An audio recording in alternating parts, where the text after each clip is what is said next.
Sunday Igboho collect 50 billion. He collect am for peacefully.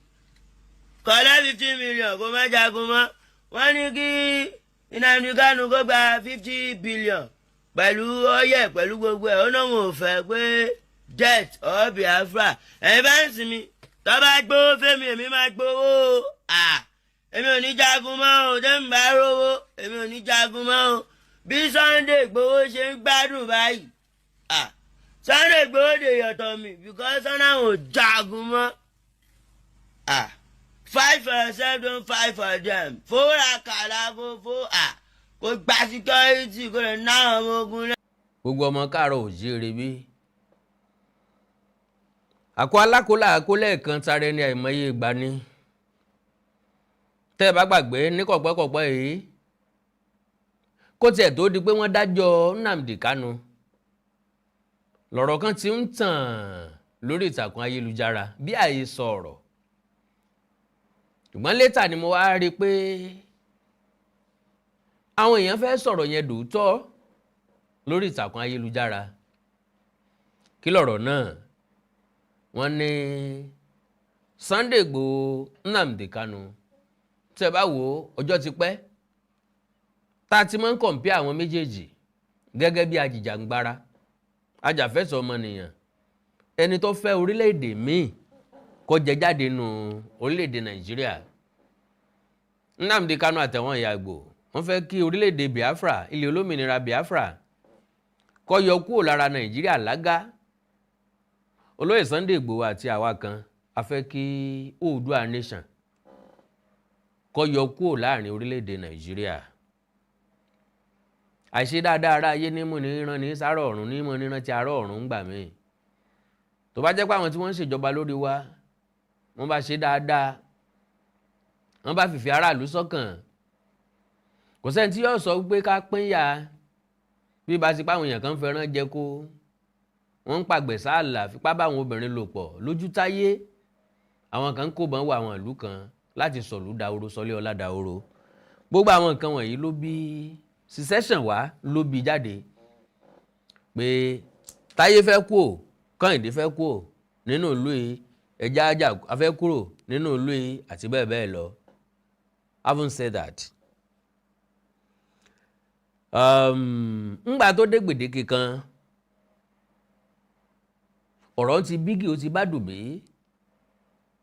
Ọwọ́ tí Nnamdi Kanu bẹ̀rẹ̀ sí gbé ń tiẹ̀ ó yàtọ̀ sí ti Sunday, olóyè Sunday Igboho. Now n tó wá gbé mi wá gangan ó ní àwọn èèyàn tó sọ pé ńgbà tọ́rọ̀ wá dà tó dé pé gọ́ọ̀mẹ̀ntì gbìyànjú láti negotiate pẹ̀lú àwọn méjèèjì. Tẹ́ bá gbàgbé ní July 1st 2021 àwọn DSS wọlé olóyè Sunday Adéyẹmọ Igboho ní Sókà Ìbàdàn. Wọ́n bá lé jẹ́ wọ́n bọ̀nà jẹ́ wọ́n fọ́ ọ̀pọ̀lọpọ̀ nǹkan jẹ́, orí ló kó ọmọ Adéyẹmọ yọ. Lẹ́yìn ọ̀rẹ́ yìí ń gba tọ́rọ̀ kúregbé láyé sọ̀rọ̀ ibà máa ń tàn káàkiri pé wọ́n fáwọn méjèèjì lówó, Ìgbòho ló gbowó ẹnìkejì ọgbà ń tiẹ̀, wọ́n ní Nnamdi Kanu ọgbà. Èèlò wọn ni wọ́n fún Sunday Igboho, wọ́n ní wọ́n fún ní 50 billion naira. Wọ́n sọ pé 50 million naira o, mo á wò pé 50 billion naira. Tàwa lẹni náà tí owó yún lára tí ó fi tírílíọ̀nù kan náírà àbí bíi 100 billion naira tí ó fi bẹ̀yàn méjì péré nínú ìlú tá ti ní more than 200 million people. Àwọn ìjọba ẹ̀ mọ̀ ń waste owó. So ipa wo wá làwọn méjèèjì ń kó tí wọ́n fi dìsáàfù 50 billion naira táwa tó kò fi dìsáàfù ẹ̀. Òye tó yé mi ni wípé kò sí gọ́ọ̀mẹ̀ntì náà tó lè waste irú owó bẹ́ẹ̀, kò sí gọ́ọ̀mẹ̀ntì náà tí ó negotiate bẹ́ẹ̀, kò dẹ̀ sí reason tán fẹ́ fi negotiate bẹ́ẹ̀ pẹ̀lẹ́ nìkankan. So èmi náà kà sí àhesọ ọ̀rọ̀ jàre pé nonsense làwọn tó ń post ẹ̀ náà ń post. Ṣùgbọ́n ṣé ẹ gbàgbé pé bí rọ́bà ti ń pọ̀ jù ìmọ̀ ń fẹ́ jò òótọ́, àwọn èèyàn kan believe nínú ẹ̀ lóòótọ́. Ọ̀rọ̀ yẹn tó wá rú jáde lẹ́yìn ìgbà tán sentence Nnamdi Kanu. Wọ́n wá sọ pé ṣó tán báyìí nísìnyí Sunday Igboho wọ́n fún 50 billion naira ó panu mọ́, wọ́n fi ná 50 billion naira lọ Nnamdi Kanu ó lóun ọ̀fẹ́ wọ́n ní wọ́n fún ní epo rọ̀bì ó lóun ọ̀fẹ́ wọ́n promise ẹ̀ ní nǹkan míì ó lóun ọ̀fẹ́ torí pé òun jà fáwọn èèyàn tiẹ̀ Ìgbòho ọ̀jà fáwọn èèyàn tiẹ̀ mọ́ Ìgbòho ti rówó Ìgbòho ti sá lọ.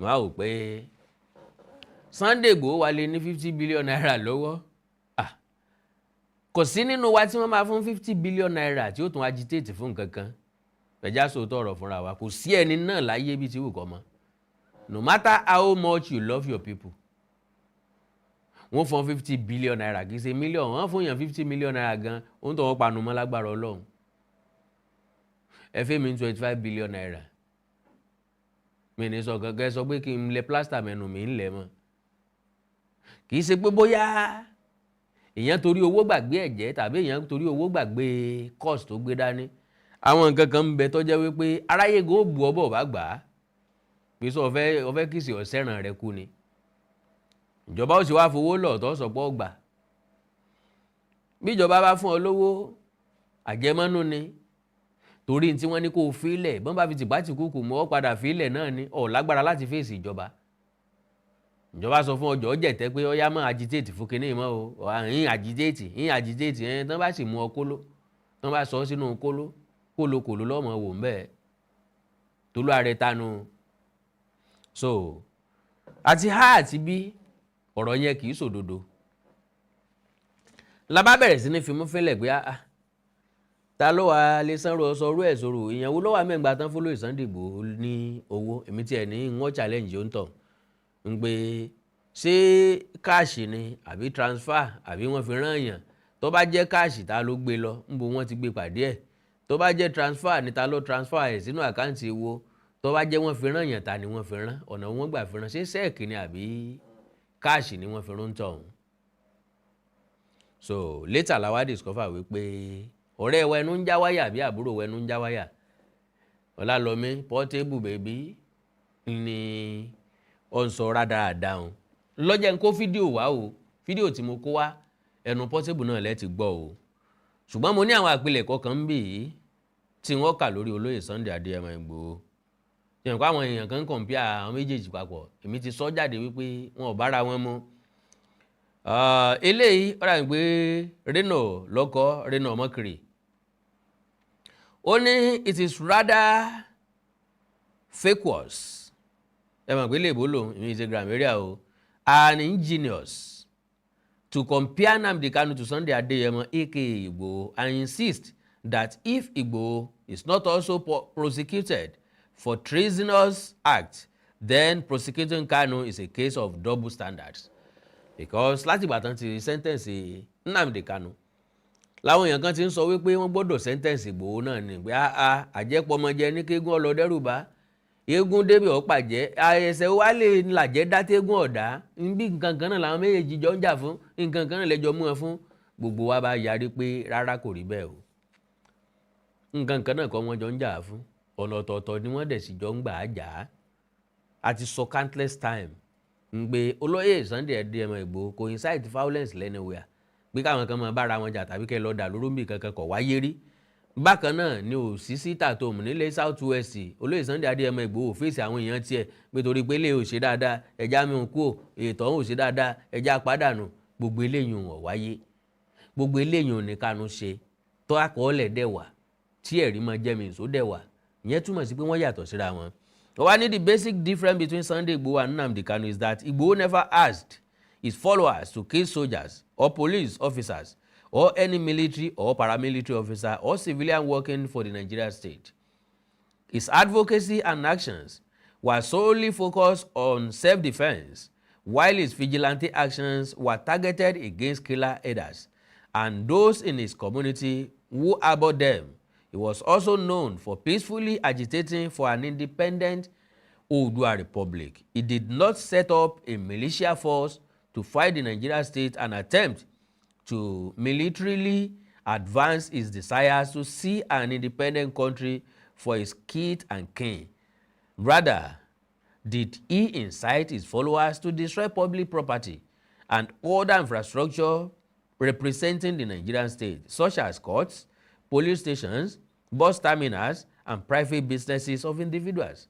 suspected of having pro-Nigeria tendencies. Finally, he did not travel to foreign countries publicly soliciting funds to buy weapons to use against the Nigerian state. However, perhaps I am wrong and you have evidence that he is guilty of any of the treasonable acts listed above.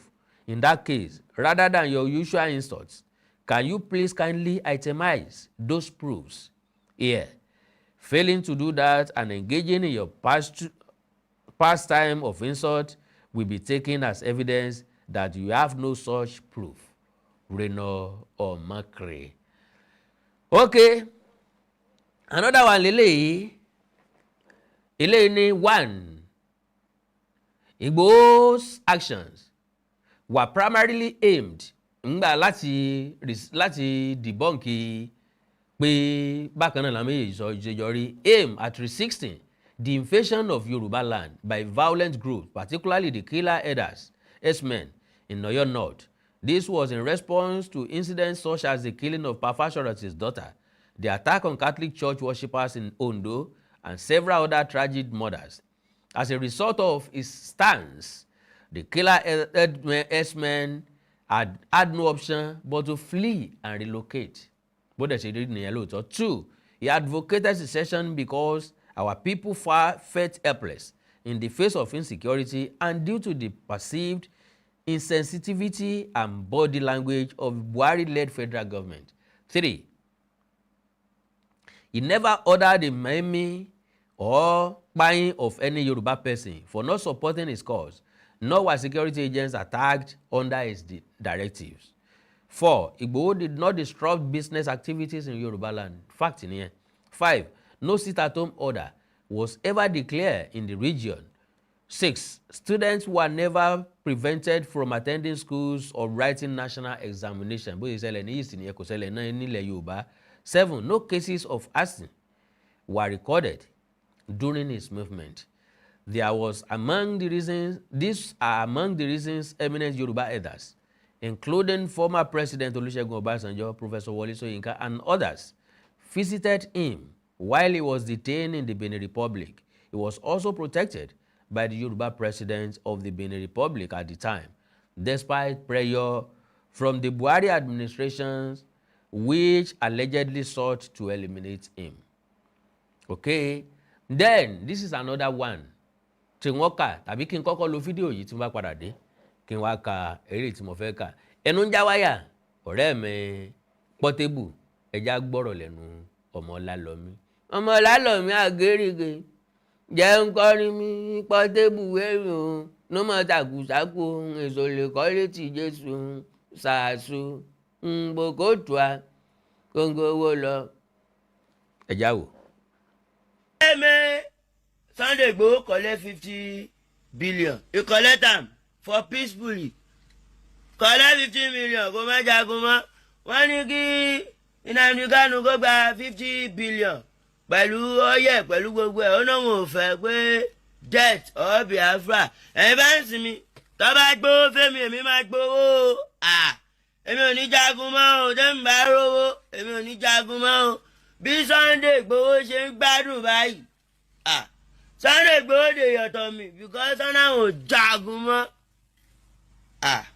Fight for yourself, don't fight for them. Fóra kàlà kó fó kó gba security kó lè ná ọmọ ogun lẹ́yìn. Ṣé ẹ ti rí i pé Portable ni ẹnu ń já wáyà tí ò ní ẹ̀rí àrídájú kó tó mọ jambulẹ̀ ẹnu. Now ìjà wà wò báyìí kí n tẹ̀ tó ka àpilẹ̀kọ tí ń bẹ lọ́wọ́ mi. Àti mójú ajé kò ní sọ.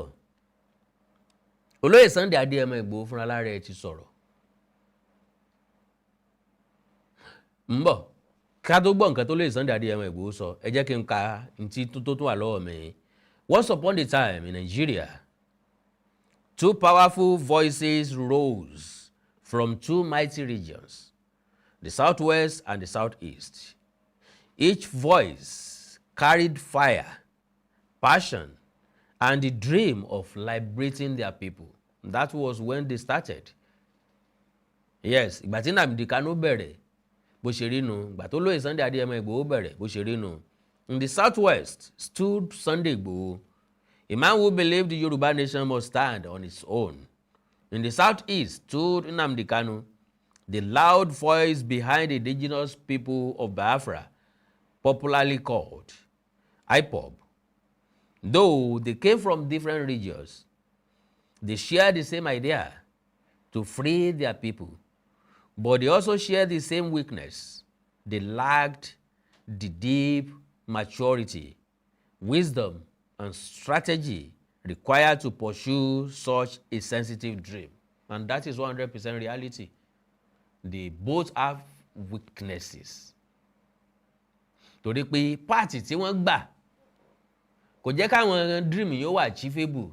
And that was the reason why some of us get back. Ló jẹ́ kí ọ̀pọ̀lọpọ̀ kí díẹ̀ nínú wa ó drop kúrò. Because sàn ti ń yẹ̀ ìgbà tá a rí pé kíní ti ń yẹ̀ kó lójú ọ̀nà bíi tá a fi sí tó lè mú achieve nǹkan tá a fẹ́ achieve peacefully. But tó máa jẹ́ long time project tí ò ń ṣe quicker one. Bíi pé ká mọ̀ sọ pé Yorùbá nation now, it has to be now or never. N tó ṣàkóbá nìyẹn o. N tí ẹsẹ̀ wọn fi ṣe lójú ọ̀nà yẹn nìyẹn. Pursue sensitive dream. Àwọn méjèèjì ò ní wọ́n lack maturity, wisdom and strategy 100%. Nnamdi Kanu believe pé tìpátìkúùkù agídí ni táwọn bá frustrate government. You can never frustrate government from your region. Wọ́n jẹ́ pé àwọn region tó lọ́njà fún náà ló fún ni wọ́n wà sí tàtó l'economy wọn paralyze. Àwọn tó lọ́njà fún náà ló sọ pé àwọn tí ń ṣiṣẹ́ pẹ̀lú federal government kẹ́ ẹ máa pa wọ́n ni. Àwọn ọmọ iléèwé tí yóò gbọ́dọ̀ lọ school lọ́jọ́ Monday.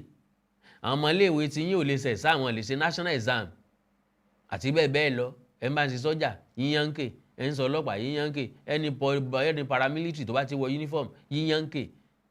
Gbogbo àwọn bíi tí wọ́n ti lack maturity, tí wọ́n lack wisdom, tí wọ́n lack strategy nìyẹn. So not school education, but the education of vision, diplomacy and leadership. Ọgbọ́n ìwé ọ̀tọ̀, ọgbọ́n inú ọ̀tọ̀. Instead of building bridges, they use threats. Instead of dialogue, they embrace confrontation. Instead of seeking peace, their words and actions stirred anger, division and fear. Because láwọn àkókò kan, àwọn tí wọ́n pera wọn ní Yoruba Nation Voices tàbí Yoruba Nation Media, they started attacking àwọn ọba wa. Bí o bó ṣe rí fáwọn ọba lélẹ́yìí, wọ́n á máa sọ̀rọ̀ sí wọn anyhow. Olórí burúkú kan tiẹ̀ sọ ńjọ́ náà pé orí bàbá òun tí kìí sórí Aláké Ẹ̀gbá pé àwọn ó gbé sínú gbani ìgbàdógójì èrò wájà. Wọ́n bẹ̀rẹ̀ sí ní sọ jargons nígbà yẹn. Gbogbo àwọn ọ̀rọ̀ wọ̀nyí ó ń ru ìbínú àwọn èèyàn kan sókè. Because kò sọ́mọ Ẹ̀gbá tí ó gbọ́rú ẹ̀ tínú ẹ̀ ó dùn tí ó sọ̀rọ̀ gidi. Tá a bá rí ọba eléyìí ẹ̀yìn láti yìnbọn fún àwọn olóṣèlú eléyìí nǹkan báyìí láṣẹ fún gbogbo àwọn nǹkan yẹn instigate anger ni. So instead ká máa wá ọ̀rẹ́kọ̀rẹ́ ọ̀tá la wá ń wá kọ́ta ńbẹ̀ láti máa wọn ọ̀dàlẹ̀ káàkiri ẹni tí yóò ṣe nǹkan kan pè lọ́dàlẹ̀ ìgbàdógóje ẹni tó bá ti dé ẹ má ṣe léyìí àtàkì ẹ ń bá ní kẹ́ ẹ take it easy ẹ kọlù àti bẹ́ẹ̀ bẹ́ẹ̀ lọ báwọn yẹn ṣe ń gbà yẹn nìyẹn. But the two regions reacted differently. Yes, region méjèèjì ló react differently. In the southwest, the Yoruba people from elders to youths watching Igboho closely, many of them quickly realized that the party was pushing would bring more destruction than liberation. Very, very correct. Igboho dẹ̀kọ́ àwọn tí ń tẹ̀lé lẹ́yìn ni. Bí ọ̀nà tí kìíní ń gbà lọ ìnísìn yóò bá gbogbo nǹkan jẹ́ o. So ìkọ̀kan láàrin wa bẹ̀rẹ̀ sí ní drop. A bẹ̀rẹ̀ sí ní kó mbẹ́, a bẹ̀rẹ̀ sí ní drop interest wa. Kò mọ́ dàbí ẹni pé àwa la ràn wàhálà lọ́wọ́. So watch Igboho closely. Many of them quickly realized that the party was pushing would bring more destruction than liberation. About 80% rejected his approach.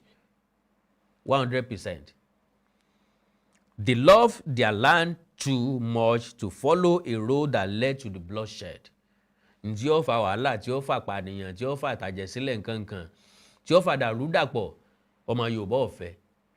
We always want peace. We want harmony. We want easy life. We want to enjoy our life. We've worked very so hard. So we want to enjoy peace of mind. Nílẹ̀ káàárọ̀ òjìrè tiwa. So gbogbo tó bá mú wàhálà dání àyàgò fún. So their refusal weakened the movement. Of course. Gbogbo wa ṣe ń jáde, tá a ṣe ń kọminú, tá a ṣe ń kọ akọ, tá a ṣe ń sọ àtòkọ sí wa, kọ ẹ̀yìn sí nǹkan yẹn, kò jẹ́ kí movement yẹn ó lágbára mọ́. Ó fa àwọn èèyàn péréte síbẹ̀, àwọn èèyàn tó péréte tó wá kù bẹ́ẹ̀, àṣírí bẹ̀rẹ̀ sí ní tú, oríṣiríṣi nǹkan bẹ̀rẹ̀ sí àtàkà ara wọn, lágbájá gbowó, tàmẹ̀dún gbowó, làkàṣègbè gbowó, àwọn kan fowó ṣe báyìí, àwọn kan ò fowó ṣe báyìí, oríṣiríṣi accusation wá bẹ̀rẹ̀ sí ní jẹ jáde.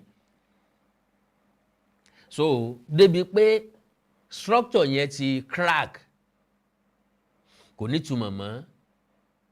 Àwa kan ti mọ̀ wípé kíní máa wó kó tó dijọ́ tó wó rárá. Ẹ̀tàn pọ̀ ń bẹ náà o, propaganda pọ̀ ń bẹ. Ká mọ̀ pé December kan lágbàjọba, December kan ní Yorùbá nation ó jẹ jáde, all those things. Nígbà tí gbogbo ọ̀pọ̀lọpọ̀ wa ti rí bẹ́ẹ̀ yẹn, I withdraw. Kò jẹ́ kí kíní yẹn lágbára mọ́. Then, so their refusal weakened the movement. The fire gradually went cold. Gbàtàn ti àtàkì ilé olóyè Sunday Adéyẹmọ Ìgbòho, kò sí ọ̀rọ̀ rálì mọ́, kò sẹ́ni tí ó ṣe rálì mọ́. Wọ́n arrest wọn ní Kútọ́nù, wọ́n fi sí ọgbà ẹ̀wọ̀n fódìdí ọdún kan. So gbogbo yẹn ti paralyze movement already. Kò sẹ́ni kankan. Wèrè kan gbà náà tán pè ní Bánkọ́lé, ó wà lọ́gbà ẹ̀wọ̀n ní Kútọ́nù títí dìsìn, àfi tó bá ẹsẹ̀ yọ kó ń bẹ̀. Tán ni igbákejì Sunday Igboho rí o, ẹni tí ó ṣe bí Sunday Igboho lélẹ́yìí ló dé o, ẹni tí ó wà gbà wọ́n lẹ̀ ló dé yìí o. Bó ṣe dé náà, mo wà nínú àwọn náà tó jáde pé ọkùnrin yìí ẹlẹ́tàn lọ́jọ́, propaganda lọ́jọ́, àwọn èèyàn bẹ̀rẹ̀ sí ṣépè fún mi. Kí ni mo ń sáré kóńkó yìí gan, owú sá ti pọ̀ jù ọ lọ, ọmọ ti máa ń jowú jù, n tó lè ṣe lẹ́ni ṣe, kí ló dé tó bá lè support ẹ o ṣe máa ń wò ó ràn. Òun náà jáde ó sọ̀rọ̀ sí mi. Lẹ́yìn ẹ̀ la gbọ́ pé owó ńláńlá ló kó jẹ.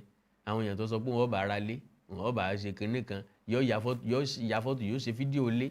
Àwọn kan tán sọ ẹnìkan láyé Amẹ́ríkà àbí Canada tán láwọn fẹ́ dáko, lọ rìkọ́ọ̀dù oko olóko.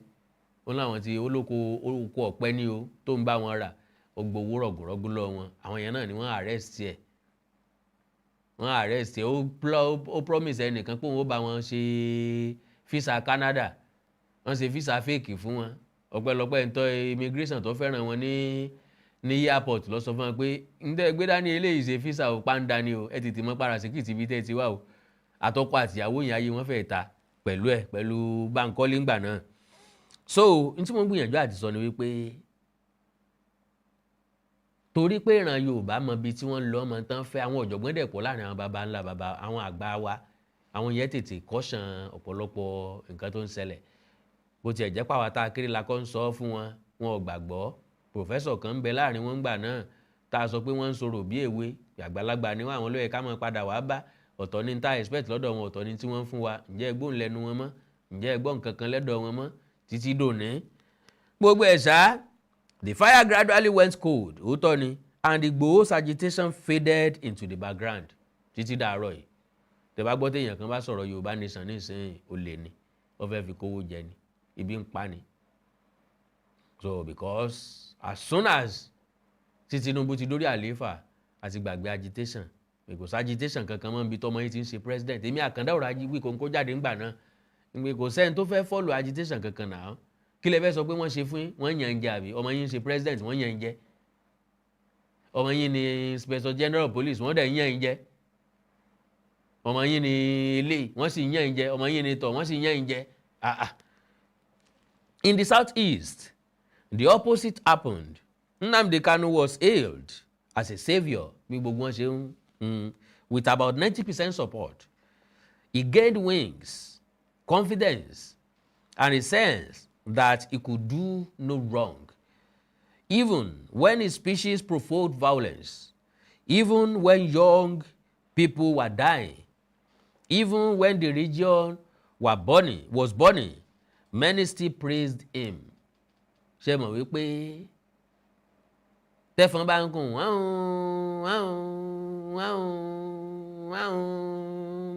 ẹ mọ̀ pé ńgbà tá a wà kékeré a máa ń sọ pé ẹ̀fọn máa ń sọ̀rọ̀ ó pé kílẹ̀ ẹ̀fọn máa ń sọ wọ́n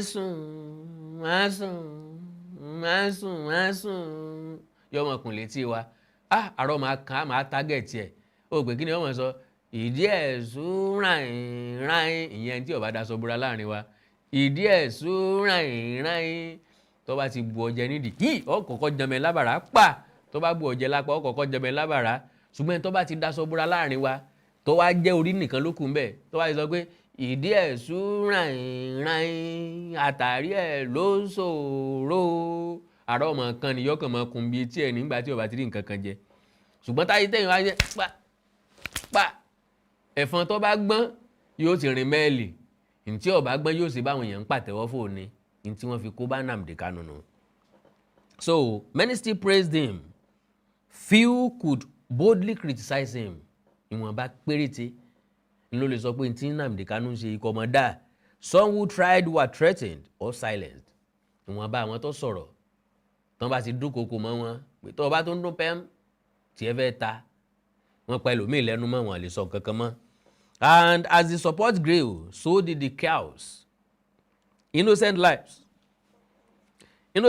were lost, businesses were destroyed, communities became battlefields. The region suffered, yet Kanu was still worshipped like a messiah. Àwọn kan tó ń pè é messiah. In the end, reality came like a heavy wind. The same fire that was celebrated eventually burned the region. Iná tí ń jó táwọn yẹn ń pariwo messiah ni o ní ọgbà wa kalẹ̀ o iná ọ̀hún jó gbogbo south east run. The same words that drew applause destroy unity and peace. Ọ̀rọ̀ tí Nnamdi Kanu ń sọ tẹ́lẹ̀tẹ́lẹ̀ táwọn yẹn fi ń pàtẹ́wọ́ fún ọ̀rọ̀ ń wá di tí wá ń fàjà tó wá pín ìlú sí méjì táwọn kan wá ń sọ pé bí ṣe ń ṣe lọ́dà táwọn kan ń sọ pé bí ṣe ń ṣe ọ̀dà o táwọn kan fẹ́ràn ẹ̀ táwọn kan kórìíra ẹ̀ ó pín ìlú sí méjì ó domi àlàáfíà ìlú rú. And finally, the law caught up with Nnamdi Kanu. He now faces the consequences of choices made without wisdom. Because ìgbà tó wà lókè òkun tí ń pariwo gbá tí ń pariwo àwo lo and behold kò mọ̀ pé bí ó ṣe rí leléyìí ó bìlì pé àti kò jẹ́ bolo ṣàkóso bàbá ẹni tí ó bọ̀ ó bìlì pé ẹni tá a rí làmọ́ lójú kò sẹ́ni tí ó wà mọ́ níbi tó ń wà but lo and behold ẹ̀kọ́ ńlá pọ̀ nínú nǹkan tó ṣẹlẹ̀ sí. Moral lesson 1. A loud voice is not the same as a wise leader. Passion without wisdom leads people into danger. Reality ni o. Kéèyàn ó ní nǹkan lọ́kàn pé bí mo ó dáa ká ṣe kan léyìí o kéèyàn mọ́ wàá fọgbọ́n ṣe ó lè ti àwọn èèyàn sínú ewu o. Ó ti fẹ́ ṣẹlẹ̀ ńlẹ̀ Yorùbá káwa kan tó bẹ̀rẹ̀ sí ní kọ́ṣẹ́ wọn pé báyìí kọ́ náà ṣe ń ṣe báyìí kọ́ náà ṣe ń ṣe. 2. A community that cannot question its leaders is preparing its own downfall. Nítorí tó dìjà èmi àti wọn ń gbà náà nù tí gbogbo wọn fi jáde because I can question my leader. Inú gbólẹ̀ mú wa lọ o.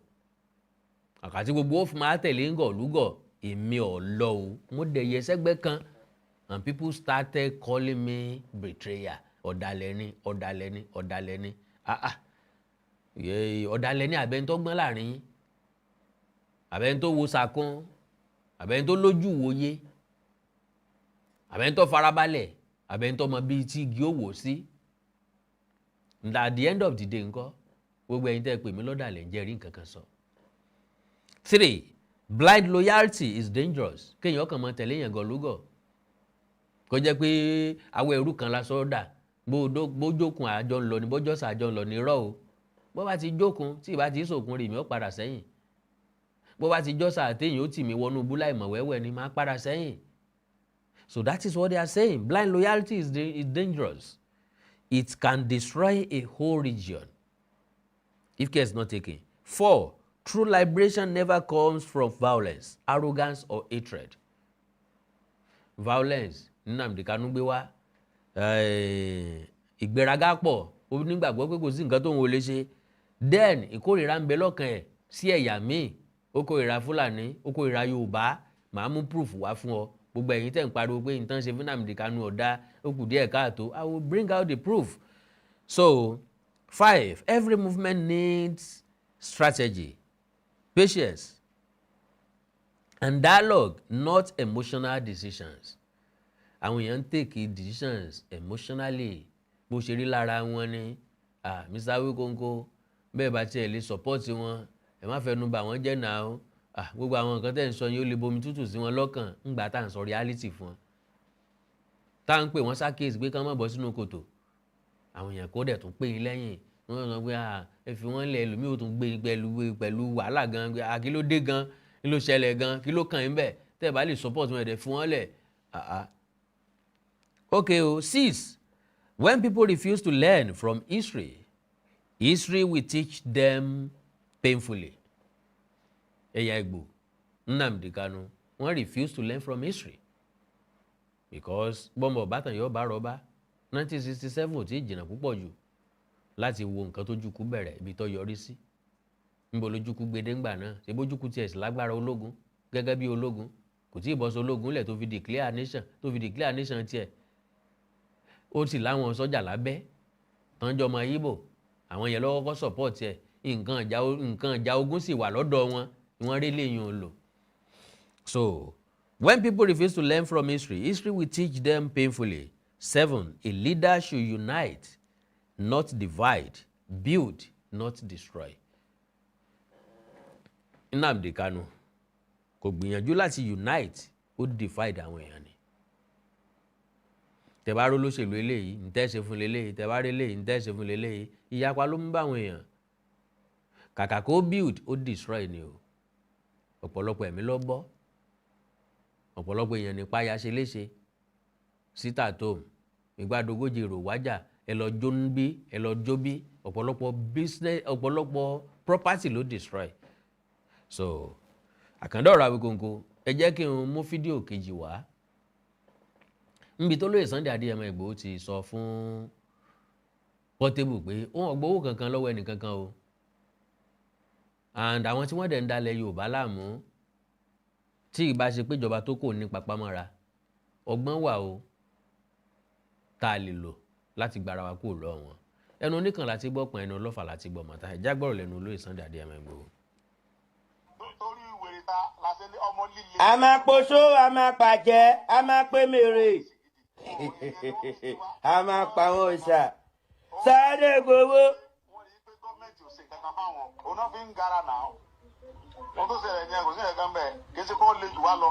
Wọ́n rí pé àwọn tá à ń takò àwọn ní gọ́ọ̀mẹ̀ntì kan tó ń takò fáwọn. Ìwọ́n wọn máa lé ní. Bọ̀gá náà sọ pé ó kéré. Fight for who, fight for you. Ẹ jáde tán, ẹ takò àwọn Fúlàní tí ń pa fámìlì yìí, ẹjọ́ fèsì ara yìí. Wọ́n sá lọ ní náà. Ó ṣe rí nìyẹn. Ẹ má bínú sáà, mi mọ̀ pé ẹ gbowó yẹn o, mi ò mọ̀ o. Àwọn blogger ló post yẹn, wọ́n náà gba 50 billion for peace. Wọ́n gbé wọn tẹ̀lé sórí mi, wọ́n ní kọ́ mọ wá mi kiri. Láti gbà yẹn láti 2021 ti náà wọn yọ, mo ṣe kéèsì ńbẹ náà, wọ́n ti tẹnu iṣẹ́ wọn ńbẹ, mo ṣe gbẹ. Èsì tí tó pé Yorùbá lọ́wọ́ àmì gbọ́dọ̀ pé àwọn yóò ní kankan, ìṣe kankan náà, ẹ fi ẹ̀. Kẹwàá òwe àwọn Fúlàní máa sábà ní sá. Ọmọ já níbi táwọn ọmọ Yorùbá wà, ẹni kó kámútakú wọlé, kó kó bọ fáwọn ọmọ onímọ̀rúwá, kó kó bọ fáwọn ọmọ onímọ́tò. Ẹ̀yin nìkan làwọn Fúlàní ẹ bẹ̀rù. Kwara ilẹ̀ Yorùbá níbẹ̀. Ẹ̀yin nìkan ni ẹ lè jà fún wa Nàìjíríà yìí. Ó yá, ẹ bá mi sọ padà, ẹ ní ẹ gba 50 million yẹn àbí 50 billion. Sunday Igboho náà wò gba 50 billion. Wọ́n ní kí n testify sọ̀rọ̀ yẹn. Ẹ má bínú sá, àwọn blogger ló post yẹn, ẹ má bínú sá. Àwọn blogger lọ ní ẹ gba 50 million, náà tẹ́wàá gbà sá, kọ́ yọ wọ́n tẹ́lẹ̀ yẹn kó lọ́rọ̀ yín. Ẹ nídìí owó yẹn, ẹ nídìí owó wọn bọ̀, kọ́ yọ wọ́n tẹ́lẹ̀ kó lọ́rọ̀ yín. Owó ọkọ̀ Fúlàní, Sunday Igboho,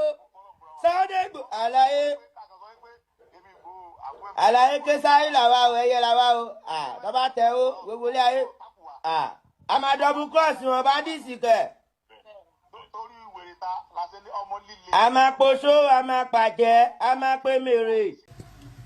Ṣàkà tó ṣàrí àṣàrí, ẹ wá blọ́gà kọ̀ọ̀kẹ́ pa tábà tí pa pa blogger kan àwọn blogger yẹn onírọ̀ blogger wọn ò ní stop wọ́n dey use say blogger na so dem go dey lie up and down na useless blogger go post say Sunday Igboho àṣẹ Sunday Igboho oya ìbá síbi o Sunday Igboho don talk say even all these bandits all those ayakila all those people that dey kidnap people they say they no get power na because of say government dey give them chance if government support Sunday Igboho it's not for violence but it's here for correction correct them ẹ jẹ́ kó power people kó power ọ̀fà kó takú wọn kí Sunday Igboho jáde tán Sunday Igboho is here for Yoruba he's a powerful man and now they no support am then fight for who fight for you I love who love me I dey for who dey for me for where dem give me money na I go dey. well ẹ ti gbọ́ ọ̀rọ̀ lẹ́nu ọlọ́rọ̀ gangan òun ò gba 50 billion kankan o kò sẹ́ni tí 50 billion ó dọ́wọ́ ẹ̀ tí gbèsè ayé ò ní yí padà kò sẹ́ni tí ó gba 50 billion táwọn èèyàn kan ò ní béèrè pé táwọn náà dà rárá o wọn èyí dá jẹran gbẹ́ téèyàn mẹ́jọ bá pa kéèyàn kan wá dá kóńkó nìkan dá jẹ láàrin abàtọ́ pọ̀lọpọ̀ èèyàn wà yóò fọ́n nìkan o because àwọn èèyàn bẹ̀rẹ̀ sí ní jáde ní ìsìn àjọ ṣe struggle yẹn ni o Igboho nìkan kọ́ ló ṣe struggle àjọ máa pín ní o 50 billion naira ta ni ó fún yàn ṣé Buhari ni ó fún yàn Buhari tó láwọn ojú kọ́kọ́ ogún lọ àbí Tinubu ni ó fún yàn 50 billion naira ẹ tí ẹ sọ̀rọ̀ ń pa 100 million ẹ sọ̀rọ̀ ń pa 200 million ẹ sọ̀rọ̀ ń pa 50 billion naira you just be mentioning owó láì anyhow.